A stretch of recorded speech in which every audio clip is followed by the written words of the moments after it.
Workshops are not effective. I'll insert another word in there. Workshops are not always effective. Look, I'm not against it at all. I love workshops. I've done workshops in my lifetime, and it has its place.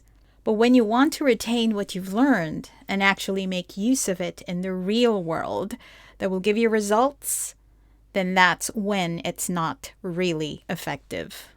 Welcome to the Conversologist podcast, where we talk about the art and science of conversations in the digital space. We know that technology can be a powerful enabler, but communication and emotional connections still need to be at the core. I'm your host, Jam Mayer, and I invite you to converse with me. A workshop is a great stepping stone to wanting to learn something further and get more in depth in the subject.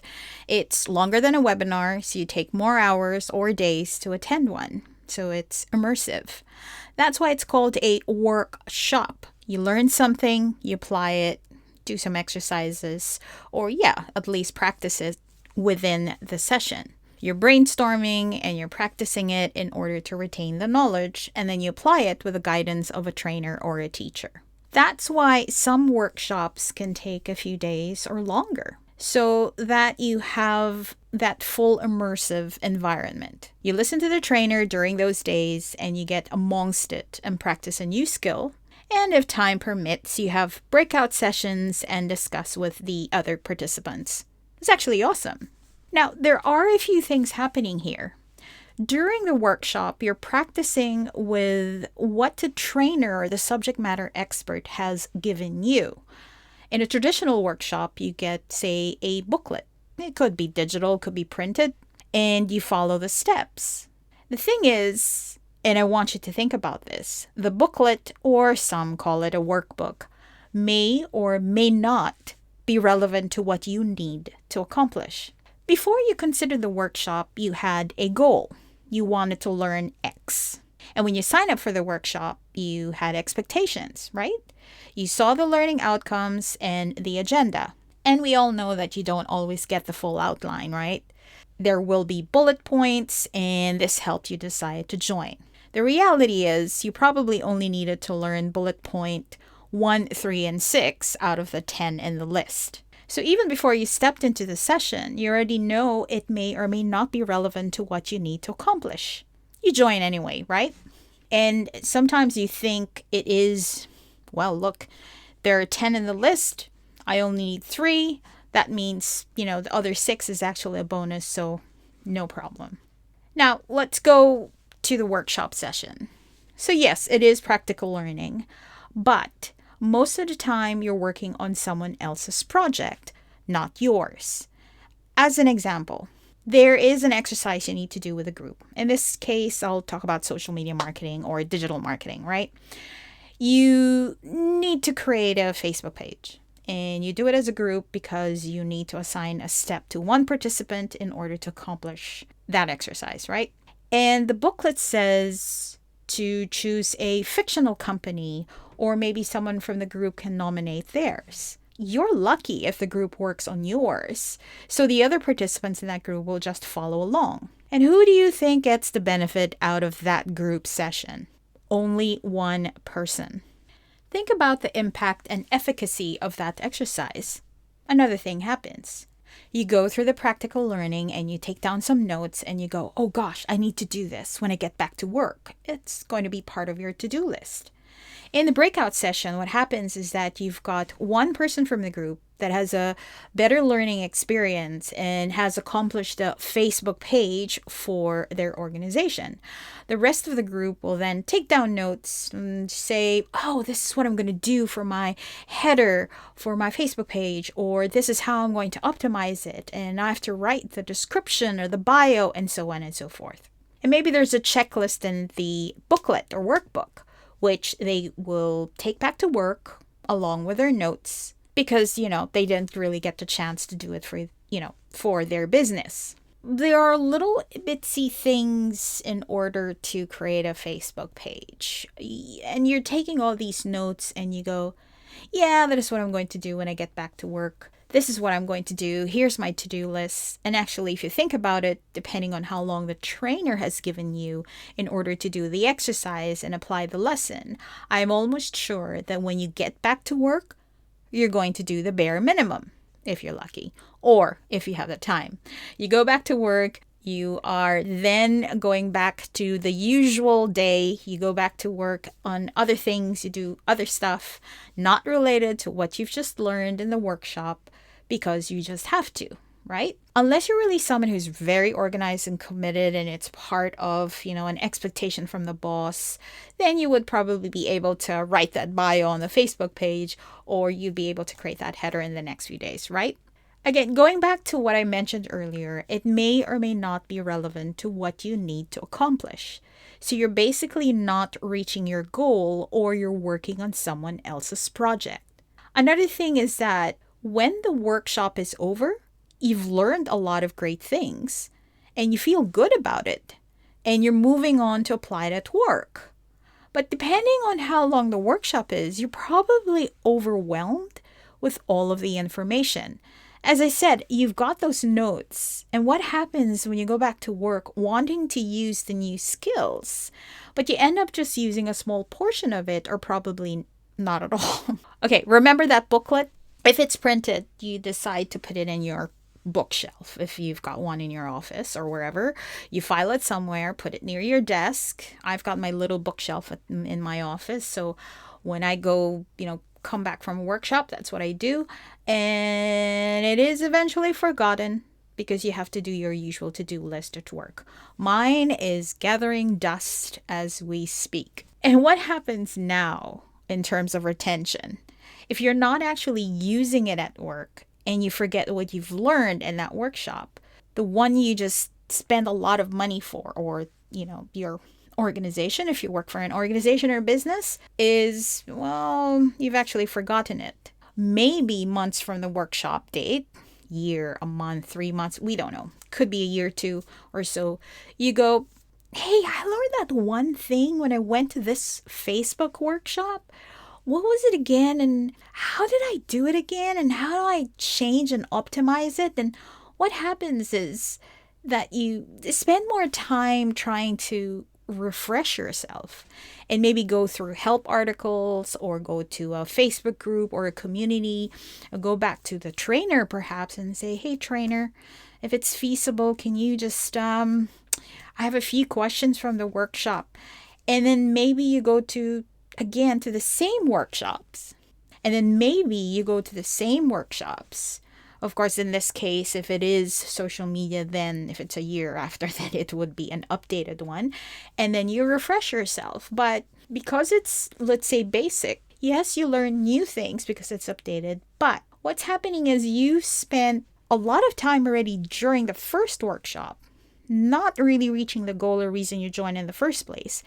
And you spend more time to refresh yourself and even join another one because you don't exactly remember how things worked, or what you've actually done.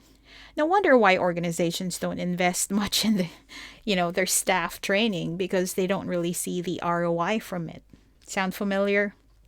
Okay, so let's flip the coin here. Let's say you do have the time and end up ticking those boxes when you go back to work. That's great.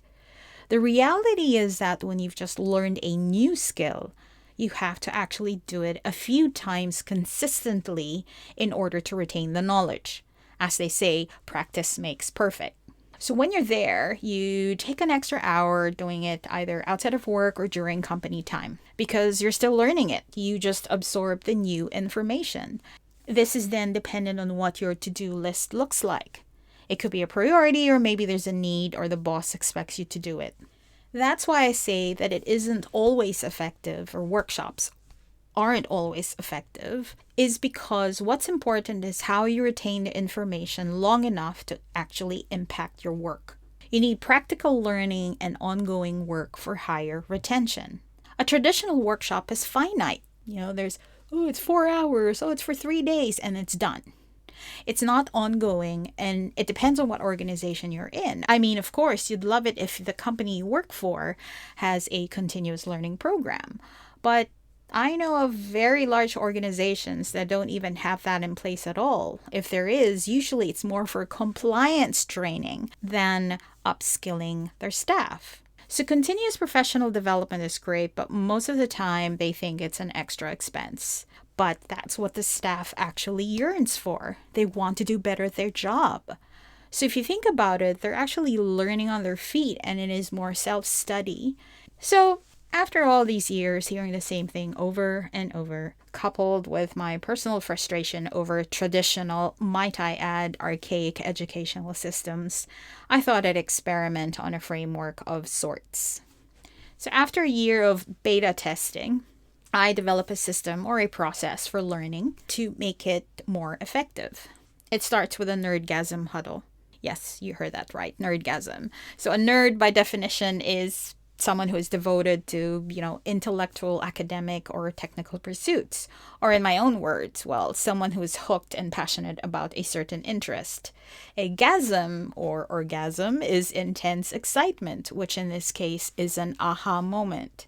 You hear yourself go, oh my God, I get it. Oh my God, I can use this at work. Or, ooh, that's revolutionary. Or simply, yes. In a nerdgasm huddle, you learn something that is bite-sized, so you're not overwhelmed. So let's say we need to learn how to research keywords for SEO.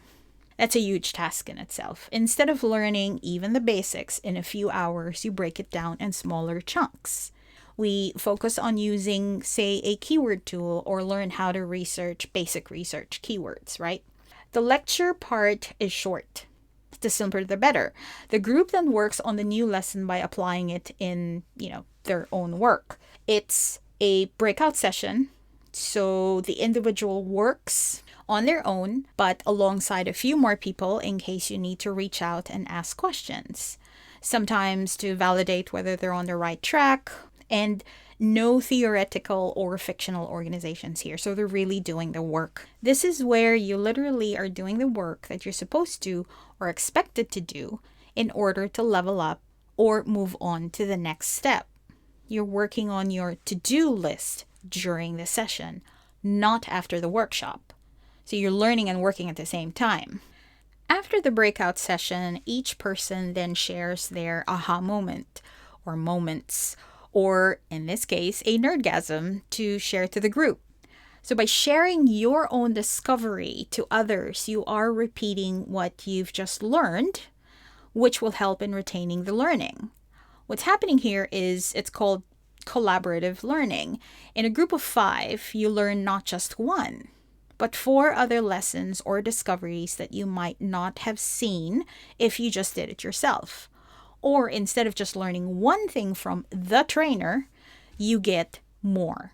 So say Jason would go, I just realized there were 3 more keywords related to it and I want to go through that X. Or Michelle goes, I wasn't actually done. I've only done 10 out of the 20 in the exercise. What I'll do is do the rest on my own after the session. So that's her homework. So what's happening now is the next step. So that is where we move on to the second piece of the framework or the process, which is the next steps huddle. Its purpose is for goal setting and accountability. So the next step isn't coming from the trainer. It's actually coming from the participants because they know what is relevant to them. If it's relevant, then they would most likely be committed to do the work and tick the box. Not because a workbook or a trainer says it should be done. It's a checklist and you should do this. What's important is to commit to the bare minimum. One next step. If you've got 2 or 3 that you'd like to do, sure. But this is all about micro-learning and sustainability and making sure that it is achievable. So one goal is enough. It removes the pressure, but enough to motivate you to finish and let the group know if you've done it or not. The next step to the next step is to actually ask for help. So it's not just you doing the homework on your own, but asking for help from your group. Is there anything that the group can do to help you get it done? Michelle might go, well, I had trouble finding keywords. Maybe if, let's say, Jim or the group can suggest other keywords you think is relevant to my business, that will be great. That's actually a good thing. So do you see what's happening now? Because now the group is participating and is making a greater impact. They're helping the other person, in this case Michelle, do far more than what she has committed to. So Michelle's commitment is 10 keywords. By asking for help, each person in the group then suggests, say, 5. That means she gets 30 in total. That's 20 more keywords that she didn't even plan. The next session then will focus on the next steps and how the other person did. So it is basically the next sessions could be a day, could be a week. I would say based on the beta test, what's really effective is not more than a week. So it could be 2-3 days from the week or every day. Daily would be too much, but it has been done too. So going back. So the next session to that is actually going back to the group and asking each person whether they ticked the box or not. So they committed their next step and it's a simple yes or no answer. Then they discuss, the challenges or the wins if they actually tick the box. What's critical is the consistency. You commit to attending the huddles to continuously learn and actually do the work. Studies have confirmed, there are a lot of them, we learn more effectively and remember material much longer when we study smaller amounts consistently. See and apply the material multiple times.